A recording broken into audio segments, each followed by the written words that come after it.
are found in all nations, and our greatness is second to none. Our history forever shall be written, how our kings have endured all times. Our people cultured in unity, our hearts beat for the land. Rich culture, stories of heroes, legacies forever be. Beautiful Edo, glorious Edo, you're the heartbeat of Nigeria. Beautiful Edo, glorious Edo, stars are singing. The 5th edition of the Alaghodaro Summit, organized by the Edo State Government in collaboration with private partners to showcase opportunities and engender sustainable development in Edo State. The theme for this year's celebration is the Edo of our dreams, building a sustainable future. Activities include Friday, 12 November, Alaghodaro Summit at the new Festival Hall, Government House, Benin City. Saturday, 13th November, Grand Commissioning of the Professor Victor Waifo Creative Hub, Art Exhibition / Edo Youth Mega Concert. Sunday, 14th November 2021, Praise Night at the Samuel Ogbemudia Stadium. No matter what, the future of Edo is secure. The ancient city is calling. Oh, arise, sons and daughters of the land. The king of the city is marching. Stand up high to the pride of the land. The founding fathers of labor, and our time to serve is now. The glory of the new Edo nation will forever be our pride. Beautiful Edo, glorious Edo, you're the heartbeat of Nigeria. Beautiful Edo, glorious Edo, stars are singing over you. You're the land people dream to be. Our treasures are found in all nations, and our greatness is second to none.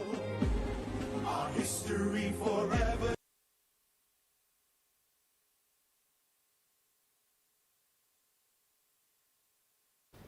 You're welcome. Commissioner, talking about the Edo Mega Agenda, because there are people who have this idea, they just actually can't sit with the direction of government and infrastructural development, or just the development generally, making Edo State great again. What is the focus? How is the direction? How is it being done? Yeah, thank you. You know, it was on the strength of the Mega Manifesto, and you know, Mega is an acronym for Making Edo Great Again, that a lot of people gave the governor their mandate. And I would just want to throw light on the mission statement of the Mega Agenda. The mission statement is as simple as, you know, creating a platform whereby the government of the day, that's the government of Gordon Obaseki, will ensure the prosperity of all Edo people. That is the mission of the Mega Agenda. Because if we are all prosperous, I don't think people want to, you know, take to crime. If we are prosperous, we will not have irregular migration of our young people taking the risk of going to Europe by land. If we are prosperous, I don't think, you know, some of our people will now want to stay idle, because prosperity does not just come on a platter of gold. It is opportunities that create prosperity. And that is what this Mega Agenda seeks to achieve. And it has 6 thematic pillars. The first is economic revolution. And without power, you cannot start that so-called economic revolution. So the Eshomo power is a realization of that first task of revolving or revolutionizing our economy. And as I will always say, without power, the wheels of industry cannot turn.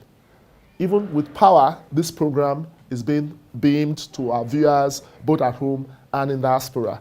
And this is one step the governor has taken physically. Why? Because of the opportunities here the governor has created. First, we'll talk about the innovation hub that has now given birth to the creative hub that will be commissioned on Saturday.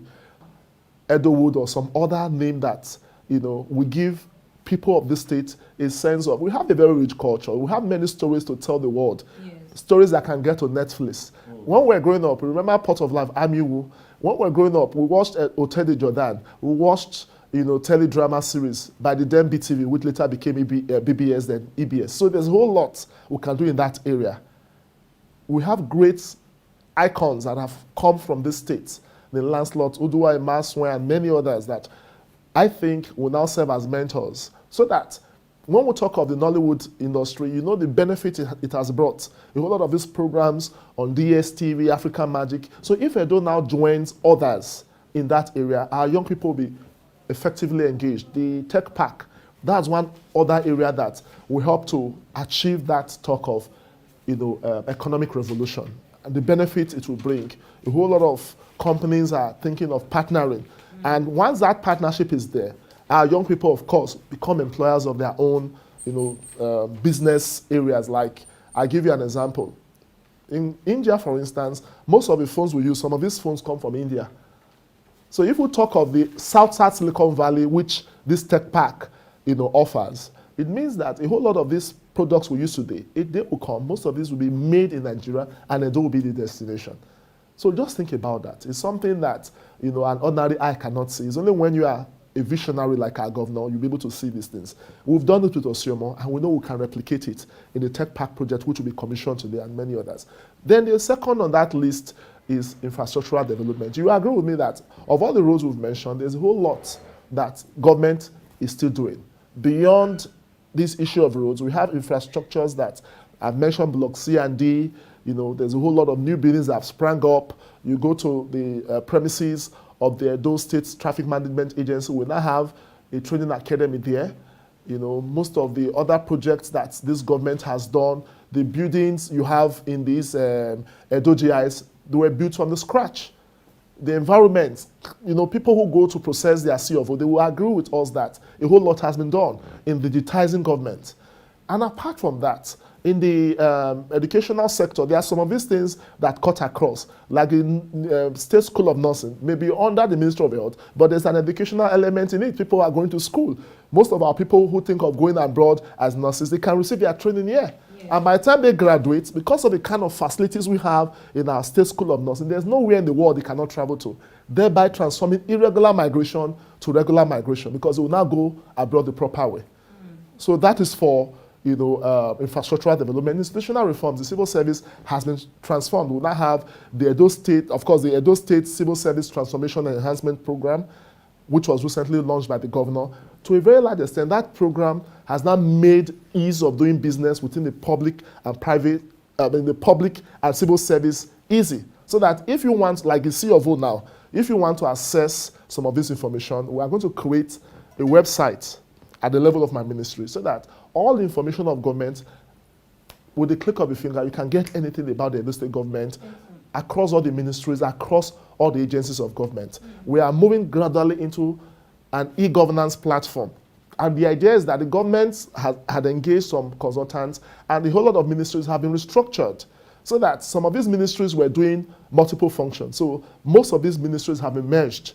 Most of these departments, some of them will become agencies of their own. Before now, we used to talk of Ministry of Lands, and it could take as much as 3 to 5 years to get your COO. We now have the Edo Geographic Information Service, which took over the duties of the former Ministry of Lands, and people are very pleased. Edo people are very pleased. A whole lot of our young people now go into this estate business. Most of them help people to process COOs, creating jobs. You cannot really calculate the number of jobs that this will create, because it has many sides to it. A whole lot of people have their own agencies now. We run their own agencies. A whole lot of these people are agents to some of these estates that are springing up. So the benefits from most of this initiative, you cannot just say 10,000 jobs have been created, because more jobs, even as we speak, more jobs are being created. So I've talked about, first, the issue of economic revolution. I've talked about infrastructural development. I've talked about institutional reforms, which cuts across the health sector, the sports, like the Samuel Ogbomudia Stadium, we've transformed it. Before now, we used to talk of Ministry of Sports, but now we now have a sports commission. Yes. And we must give the Deputy Governor kudos for helping us to organize that beautiful National Sports Festival. And many more, you know, the Betsy Obaseki female football tournament that just ended. You know, we now have stadia cutting across the Tiri Senatorial District to encourage young people to make some of these ventures, things that can transform, you know, their future prospects. So for me, these areas are areas that has direct benefits to our people. Then I'll talk briefly on this issue of social welfare enhancement, which of course is the fourth on the systematic pillars. And when we talk of social welfare enhancement, you know, the health insurance scheme is one of those interventions. The Edo State Health Insurance Scheme will now make a poor person to have access to Medicare. Even our civil servants that don't earn as much as their permanent secretary counterparts, with 50 naira contribution or 100 naira, depending on your pocket, you cannot have access to quality healthcare. You know, so that is for social welfare enhancement. And apart from that, there are still some non-infrastructural interventions the state government has made. Remember, we have the committee in charge of, you know, anti-human trafficking. Yeah. It has helped greatly in helping our people who some of these sponsors deceived into going abroad. So government has been able to integrate them back into society. Some of those Libya returnees, issues of welfare and the rest, this committee took care of most of these things. Then you now talk of the gender-based violence issue. The governor, being a man that believes in protecting the interests of his people, set up that committee headed by the First Lady. It's a statutory committee, and that committee has created succor to a whole lot of people who have suffered from all manners of gender-based violence, from rape, you know, to abuse. And this abuse is both ways. You have situations where even women assaulted their husbands, and of course, once this matter comes up, government gives it attention. So there's a whole lot government has done in the area of social welfare enhancement. And of course, the last but by no means the least is this issue of culture and tourism. You agree with me that, you know, one of our greatest strengths is our culture, our rich cultural heritage. And you know, the governor has been at the forefront of helping us to repatriate some of these stolen artifacts that the British people took away. So that is ongoing. You know, a whole lot of museum projects. The federal government is planning one, the state government is planning one, and even the Benin royal family, they also have their own project. And a whole lot of people have now seen that if we take advantage of what we have in terms of our cultural heritage, we can easily drive the tourism sector. Mm-hmm. And hopefully in that sector, the government is trying to see how we can bring more and more private investors. Already ShopRite, you know, they decided to put up one of their facility along Sapler Road, you know, the premises of the Edo Library. We'll still have the library project there, but ShopRite will be one of the tenants there. And it has a whole lot of benefits. When people think of coming to Benin City, they now have things that will attract their attention. When they come in, they know they have ShopRite, you know, they know that, you know, we have our production center where they can buy some of these ready-made materials, like, you know, for those people that buy, you know, female, you know, accessories like hair and what have you. You have all these things there. You know, you have a whole lot of micro and small, medium, you know, enterprises doing a whole lot of this stuff. Then in the area of tourism, you remember that for the real estate sector, you now have these golf mills around the Benin Club area, yes, which will be ready June next year. So a whole lot of these businesses are coming because of the kind of government, a government that has sincerity, a government that has focus, a government that has been able to provide 24 hours power for investors that will come within our investment arrangement. And of course, by the time the Benin Industrial Park is ready, you can be sure that Edo State will be the #1 destination. And that is within the 30-year master plan of the mega agenda. So between 2022, count 30 years from now, by 2050, the idea is that Edo State will now be one of the places where your prosperity is sure, and in terms of ease of doing business, it becomes the #1 investment destination. You know, that is a project that Mega is out to achieve. Thank you so much, Commissioner. I know we've taken quite of your time explaining all these 6 thematic pillars. There are some projects you mentioned. The Edo Production Hub, yes, and then we are seeing Edo Tech Park being commissioned today, yes, and then the Creative Hub will be commissioned on Saturday. Some people up to now do not know how to gain access into these places. Some people just think, hey, Edo Production Hub, I don't know what's going on there, and I don't want to know, you know. And then this Edo Tech Park, Edo Creative Hub, how do the average Edo person, can you just walk in there and say, okay, I want to set up my shop in this place? How is it done? No, for the Edo Production Center, you have a whole lot of, small, businesses that have, started operating there. Yes. And the idea is not just to micro-locate them there. The idea is that in the future, the Edo Industrial Park will now have them grow from being small or medium-scale enterprises. They can even become large-scale enterprises, because at the level of the industrial park, you are going to be having, companies that will produce phones, all manners of electronics, household equipment. Even some of the tiles we use in our offices, they're actually made here in Benin now. So you have a whole lot of these clusters, but at the level of the the innovation, the creative hub, of course, once it's commissioned on Saturday, all Edo people will have access to that place. Of course, there will be an information desk where they, get to know which area. Is it in a movie production? Is it, of course, there will be procedures there. And one good thing about this government, most of these things, you can access them online.